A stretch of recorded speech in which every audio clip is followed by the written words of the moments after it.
முஸ்லிம் அல்லாதவர்கள் முதல் கேள்வியை கேட்கட்டும். முஸ்லிம் அல்லாதவர்கள் இங்கு இருந்தால் அவர்களை வரவேற்கிறோம். விருந்தாளிகளுக்கு முதலிடம் கொடுப்பதுதான் எங்கள் அமைப்பின் வழக்கமாக வைத்திருக்கிறோம். முஸ்லிம் அல்லாதவர்கள் கேள்வி கேட்க விரும்பினால் வரவேற்கிறோம்.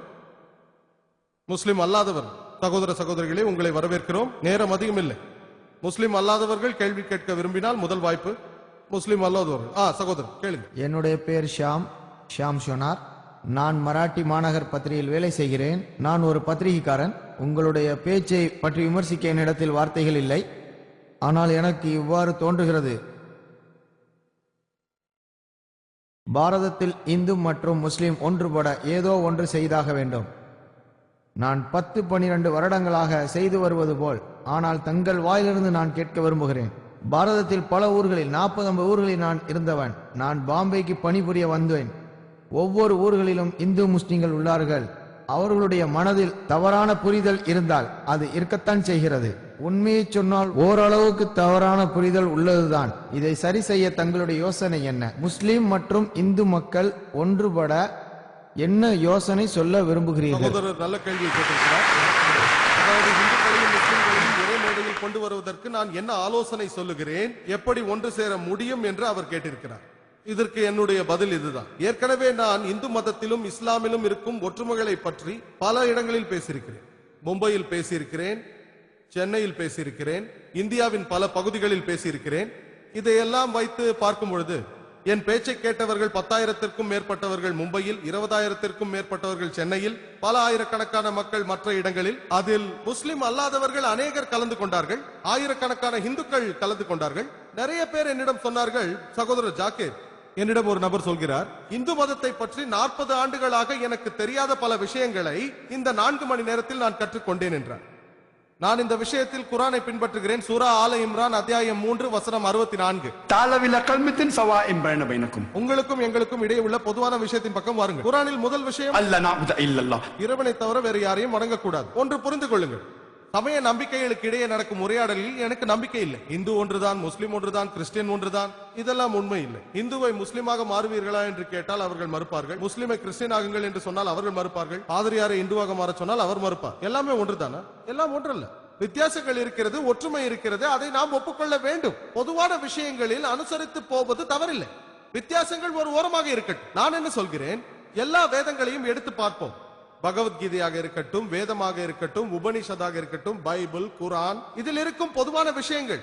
வித்தியாசங்களை தூரம் வைத்து பிறகு பேசுவோம். ஆனால் பொதுவான விஷயங்களை பின்பற்றுவது தவறு எதுவும் இல்லையே. நான் பேசும் பொழுதெல்லாம் பல ஒற்றுமைகளை நான் காட்டியிருக்கிறேன். பல ஒற்றுமைகள், என் வீடியோ கேசட்டுகளை போட்டு பாருங்கள். இங்கு பல பேருக்கு அவர்கள் மதத்தை பற்றி தெரியவில்லை. இந்துவுக்கு இந்து மதத்தை பற்றி தெரியவில்லை, முஸ்லிம்களுக்கு இஸ்லாத்தை பற்றி தெரியவில்லை.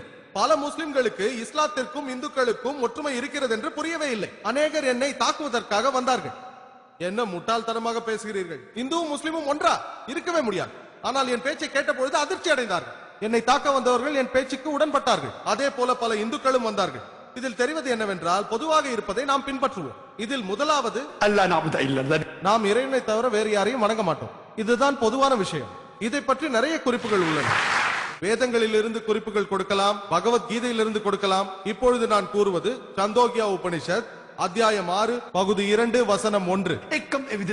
இறைவன் ஒருவர் தான், மற்றொருவர் இல்லை. ஸ்வேதா ஸ்வேதர் உபனிஷத்தில் அத்தியாயம் 6 வசனம் 9. அதன் பொருள் வேறு கடவுள் இல்லை, அவருக்கு பெற்றோர் இல்லை. இவை சமஸ்கிருத குறிப்புகள்.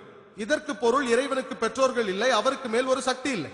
இதே போல் நாம் ஆராய்ந்து பார்த்தால் ஸ்வேதா ஸ்வதாரா உபனிஷத்தில் எழுதப்பட்டுள்ளது அத்தியாயம் 4 வசனம் 19. அதற்கு பொருள் இறைவனுக்கு உருவம் இல்லை, பிம்பங்கள் இல்லை, படங்கள் இல்லை, விக்கிரகங்கள் இல்லை, உருவமும் இல்லை. அதே போல் யஜுர்வேதத்தில் அத்தியாயம் 32 வசனம் 3. அதற்கு பொருள் இறைவனுக்கு உருவம் இல்லை. வேதங்களை புரட்டி பார்த்தோமேயானால் ஒரு இறைவன் என்றுதான் கூறுகிறது. மக்களில் பலர் வேதங்களை பற்றி அறிவதில்லை. நான் சமீபத்தில் ஸ்டார் நியூஸுக்கு ஒரு பேட்டி கொடுத்த பொழுது என்னிடம் ஒரு கேள்வி கேட்கப்பட்டது. அவர்கள் கேட்டார்கள், சகோதரர் ஜாக்கீர், வந்தே மாதரம் பாடலை பற்றி உங்கள் கருத்து என்னவென்று கேட்டார்கள். முஸ்லிம்ஸ் இதை பாடலாமா கூடாதா? நான் சொன்னேன், முஸ்லிம்ஸ் என்ன சொல்வார்கள் என்று பிறகு பார்ப்போம், முதலில் இந்து வேதத்தை பார்ப்போம் என்று. நான் சொன்னதை கேட்டு அவர் அதிர்ச்சி அடைந்தார். வேதங்களை கற்றவர்களிடம் கேட்டு பாருங்கள், வேதத்தில் இறைவனுக்கு உருவம் இல்லை என்று கூறப்படுகிறது. நீங்கள் வந்தே மாத்திரம் என்று கூறும் பொழுது இந்த நாடு, என் தாய் கடவுள் என்று கூறினார். வேதங்களை அறியாத சராசரி மனிதர்களுக்கு இதை பற்றியெல்லாம் தெரியாது, அவர்களுக்கு தெரியாது. ஆனால் வேதாந்தியிடம் கேட்டால் வந்தே மாதரம் வேதத்திற்கு எதிரான கருத்தை கொண்டது என்பார். ஏனென்றால் வந்தே மாதரம் பாடலில் 3 முறை நான் உன்னை வணங்குகிறேன் என்று வருகிறது. எனக்கு தெரிந்தவரை ஆரிய சமாஜில் உள்ள அறிஞர்களை கேட்டால் வேதங்களின்படி விக்கிரக ஆராதனை வேதங்களுக்கு எதிரானது என்று அவர்கள் கூறுகிறார்கள். பகவத்கீதையில் அத்தியாயம் 7 வசனம் 20 விக்கிரக ஆராதனை கூடாது என்று சொல்லப்பட்டிருக்கிறது. நாம் வேதங்களை பார்த்து வந்தாலும் எதிர்பாராத விதமாக உருவங்களை எல்லாம் கடவுள்களாக மக்கள் வணங்குகிறார்கள். வேதங்களை அறிந்த வேதாந்தியாக ஒருவன் இருந்தாலும் கூட இந்த பாடல் வந்தே மாத்திரம் பாடும் பொழுது தலை வணங்குகிறார்கள். இது வேதங்களுக்கும் உபநிஷதற்கும் எதிரானது. இஸ்லாத்தில் கூட 12 வரிகள் ஆட்சேபிக்கப்படுகிறது. 3 முறை வந்தே மாத்திரம் உன்னை வணங்குகிறேன் என்று அதற்கு அர்த்தம். ஒரு இடத்தில் இந்த நாடு என்னுடைய தாய் என்று கூறுகிறது, ஒரு இடத்தில் உன் பாதங்களை முத்தமிடுவேன் என்று, ஒரு இடத்தில் அதை பொன் போன்ற சிரிப்பு, தேவதைக்கு ஒப்பானவள், அதை லக்ஷ்மி என்றும் துர்கா என்றும் அழைக்கிறார்கள். இதை ஆட்சேபிக்க வேண்டும். முஸ்லிம்களான நாங்கள் இந்த நாட்டை நேசிக்கிறோம். ஆனால் இறைவன் ஒருவரை தவிர வேறு யாரையும் நாங்கள் வணங்க மாட்டோம். அது தாயாக இருந்தாலும் சரி, அந்த தாய் நம்மை 9 மாதம் சுமந்திருந்தாலும் சரி, அவரிடம் அன்பு செலுத்துவோம், மதிப்போம். ஆனால் தாய்க்கு கூட தலை வணங்க மாட்டோம். பெற்ற தாயாகினும் சரி. எல்லாம் வல்ல அல்லாவிற்கு பிறகு நாங்கள் மதிப்பும் மரியாதையும் செலுத்தக்கூடிய ஒரே மனிதர் முஹம்மது ஸல்லல்லாஹு அலைஹி வஸல்லம். நாங்கள் தீர்க்கதரிசிக்கு கூட தலை வணங்க மாட்டோம். தீர்க்கதரிசி அவருக்கு சமாதானம் உண்டாகும்.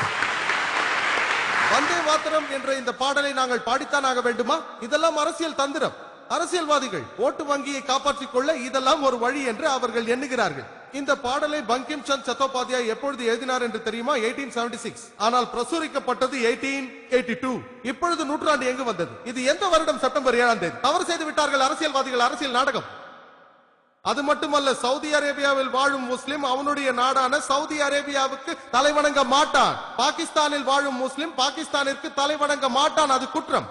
இதற்காக இந்தியாவில் இருக்கும் முஸ்லிம்களுக்கு தேசபக்தி இல்லை என்பதா? அது எங்கள் மார்க்கம்.